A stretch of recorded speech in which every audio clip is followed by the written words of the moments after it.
अमेरिकी सदर ट्रंप के एलची स्टीव विटकॉफ रूस पर नई पाबंदियां आयद करने के कबल मॉस्को पहुंच गए हैं और रूसी सदर प्यूटन से 3 घंटे तवील मुलाकात की। रूसी हुक्काम ने मुलाकात के बाद सोशल मीडिया पर पैगाम दिया कि बातचीत की फतह होगी।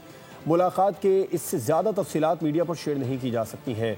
उधर भारतीय कौमी सलामती के मुशीर अजीत डोवल की दौड़ें लग गई हैं। टीम के हमरा रूस पहुँच गए जहाँ अहम मुलाकातें करेंगे।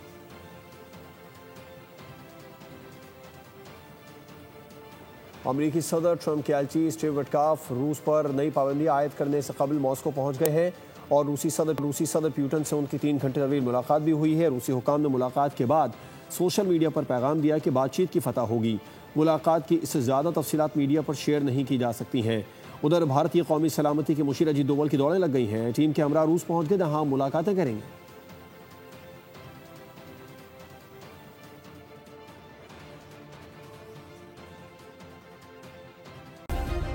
सब्सक्राइब करें और बेल दबाएं ताकि कोई खबर रह न जाए।